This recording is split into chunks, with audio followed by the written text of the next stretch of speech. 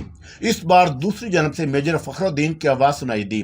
اس بار کال ندیم نے ریسیو کی تھی اور کچھ دیر تک وہ سنجیدگی سے باتیں کرتا رہا اور پھر سنجیدگی سے بولا، میں تمہارا شکر گزار ہوں میجر، لیکن میری درخواست ہے کہ اگر تم مطمئن ہو گئے ہو تو اپنے سادہ لباس والوں کو، میں تمہاری بات سمجھ رہا ہوں، لیکن اس طرح ایک تو ہمارے کاروبار کو نقصان پہنچ رہا ہے اور دوسرا یہ کہ تم آخر کب تک ہماری نگرانی کی ذمہ داری سنبھال سکو گے، اور خدا تمہیں اپنی منزل میں کامیاب کرے، لیکن آپریشن کرتے وقت محتاط رہنا، وہ زخمی سے بھی زیادہ خطرناک واقعہ ہوا ہے۔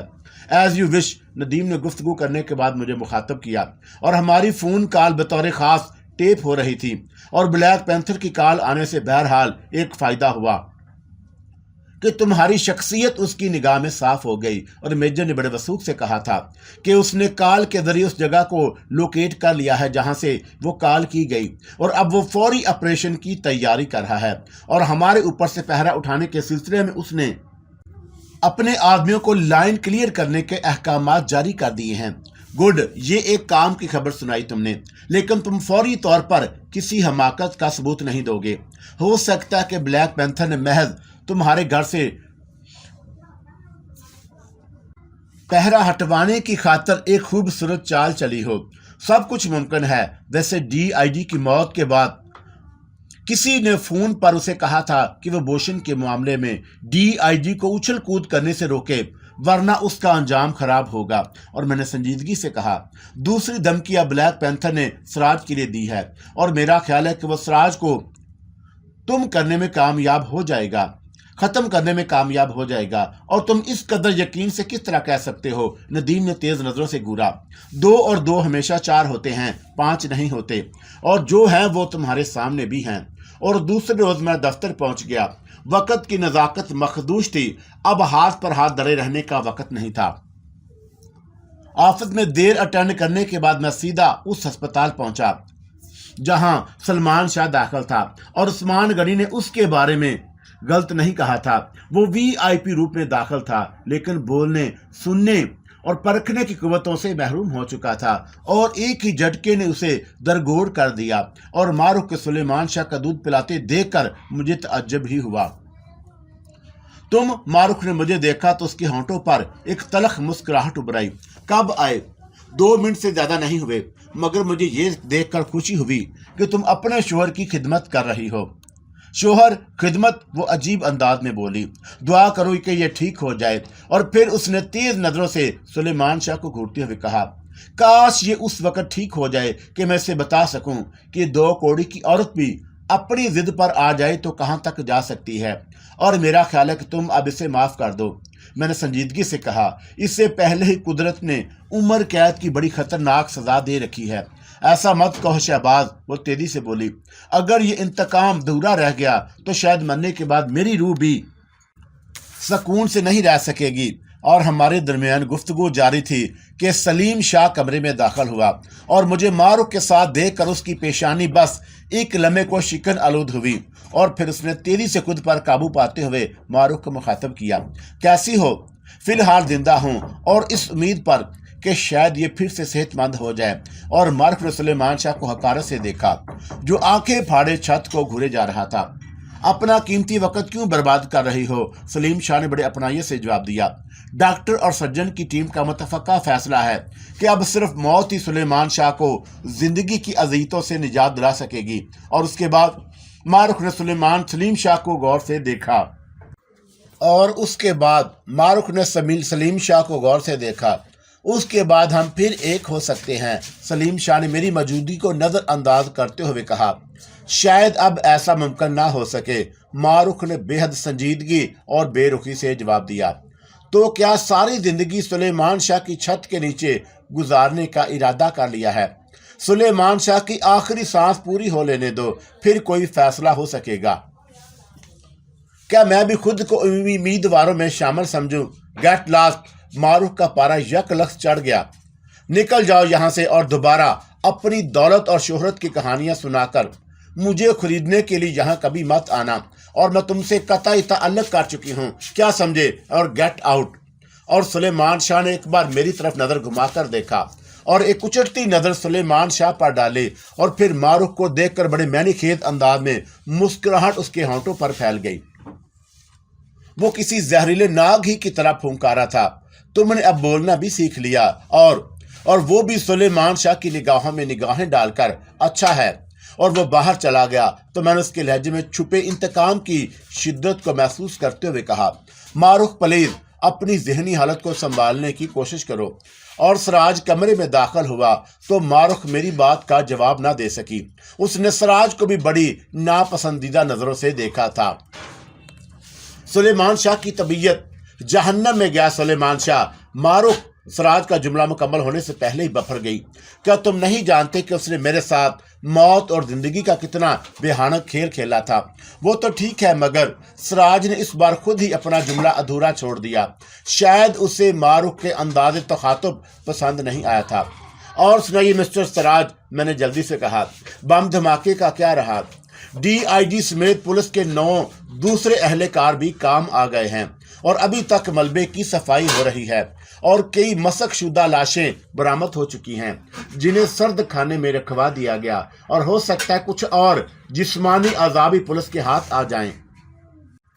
بلیک پینتھر نے اس دھماکے کی ذمہ داری قبول کر لی ہے، میں نے آہستہ سے کہا۔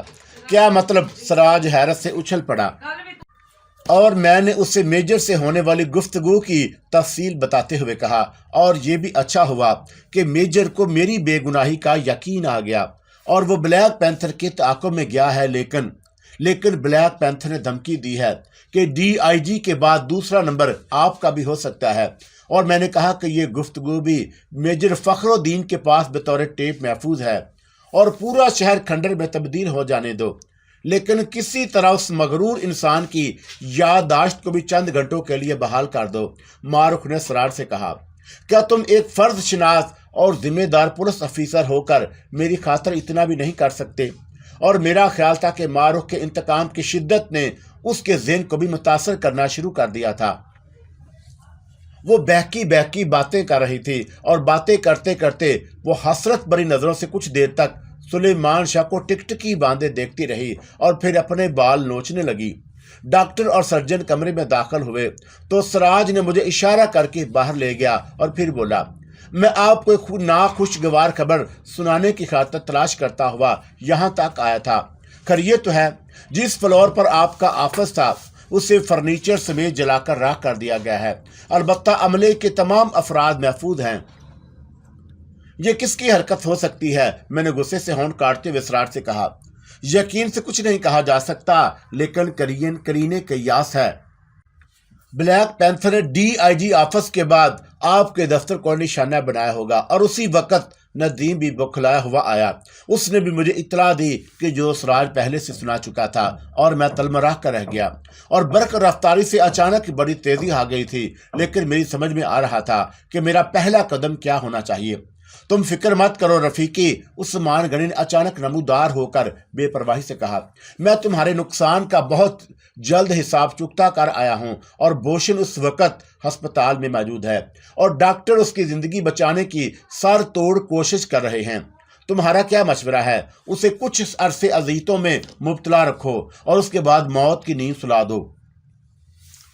راستے کی رکاوٹیں جتنی جلدی ہٹتی جائیں اتنا ہی بہتر ہے، اور میں نے عثمان غنی کی جانب دیکھ کر دل ہی دل میں کہا کہ بوشن کی زندگی کا چراغ گل کر دو، اس طرح کہ کسی کو بھی اس کی ذات پر شبہ نہ ہو سکے۔ اور تمہارا اشارہ ہی بہت ہے رفیقی، یہ کام میرے بائیں ہاتھ کا ہے، لیکن ندا مجھے تمہاری ہر شرط منظور ہے۔ میں نے جلدی سے اقرار کر لیا، اور عثمان غنی میری نگاہوں سے اوجھل ہو گیا تو سراج کی آواز میرے کانوں میں گونجی، اور میرا خیال ہے کہ ہمیں مل کر کوئی اقدام کرنا ہوگا۔ میں آپ کے ساتھ ہوں، ندیم نے سنجیدگی سے کہا کہ فرمائیے، آپ کے ذہن میں کیا تجویز ہے؟ میرا خیال ہے کہ ابھی آصف کی صورت میں ایک اہم خبر ہمارے پاس ہے جو بازی پلٹنے میں ہمارے لیے کارآمد ہو سکتی ہے۔ میں نہیں سمجھتا کہ اب آصف ہمارے کسی کام آ سکے گا، میں نے ہونٹ کاٹتے ہوئے کہا۔ کوشلیہ کی لاش کے ٹکڑوں کا parcel, D I G office میں ہونے والا خطرناک بم دھماکہ، اور اب میری آفس میں اڑتی ہوئی راکھ، اور یہ سب ہی ایک ہی سلسلے کی کڑیاں ہیں، اور جس کا اختتام